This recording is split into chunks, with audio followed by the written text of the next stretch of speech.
За сайн байцгаана уу? Та бүхэнд өнөөдрийн мэндийг хүргэе. Өнөөдрийнхөө бичлэгийг материалын ордныхондоо зориулаад хүргэж байна. Ирэх 20 жил дэлхийн ван гараг болон Тэнгэрийн ван гараг маань хоорондоо хоршоод энэ хоршиж байгаа энерги маань материалын ордны танд яаж нөлөөлөх вэ? Та юуг анхаарах ёстой вэ?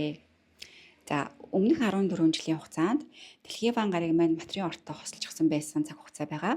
Харин одоо дэлхийн ван маань материалын ордонд байсан энергиээс шилжээд хумхын ордны энерги рүү орчихсон гэсэн үг. Тэгээ эндээ бүхэл бүтэн 20 жилийн хугацааг өнгөрүүлнэ. За одоо хэлэх гэж байгаа чухал анхаарах ёстой хэдэн зүйл маань болохоор 20 жилийн турш та маань ингээд сайн анхаарч явал зүгээр. Яагаад гэхээр нэмэлтээр те бусад гаригууд нэг сарын хугацаанд эсвэл 7 хоногийн хугацаанд ингээд хөдөлгөөн хийх үедээ бидэнд нөлөөлөөд тэгээ гараа явчихдаг. Тэгэхээр энэ маань болохоор тусдаа бүхэл бүтэн 20 жилийн турш үргэлжлэх учраас илүү их анхааралтай гол зүйл шүү гэд энэхүү бичлэгүүдийг ерөнхийдөө ол хүргэж байгаа. За нэгдүгээрт юуг анхаарах вэ? Та юун дээр илүү нухацтай хандвал зүгээрээ. Ирэх 20 жил болохоор хумхын ордноос материалын ордноос шилжиж хумхын орд руу орсон гэдэг байгаа шүү дээ дэлхийн ван гараг маань. Нэг талаараа танд маш сайхан боломж өгж байгаа үүд нээгдсэн байгаа. За ямар боломж вэ? Энийг яаж өөртөө зөвөр буулгаж авах вэ гэхээр боломж нь болохоор өөрөө таны аж амьдрал ах вэ.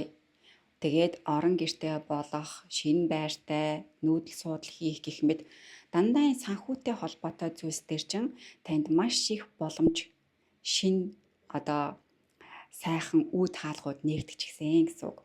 За энэ үүд хаалгыг та яаж хүлээж авах вэ гэхээр ингэж ойлгоно.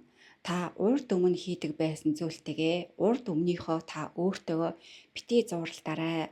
Та өөрийгөө илүү их дэвшүүлэх хэрэгтэй. Яаж вэ? За айгүй олон жил хийдэг байсан ажлаа хийдэг байх юм бол хийсээр байхыг хүсэж байгаа бол та үүний хажуугаар нь өөрийгөө хөгжүүлэх шаардлагатай. Шинэ хаанал санхүүгийн их үүсвэр байна. Та түүнийг олж мэдэн суралцаад түүнд өөрийгөө хамтдаа ингээд хөгжүүлэн дэвшүүлж өөрийнхөө их үүсвэрийг дахиж бий болгох юм боломжтой шүү. Тэгэхээр та бити хойш суугаарай, бити байрандаа байгаад байгаарай. За хоёр дахь зөвлөгөө.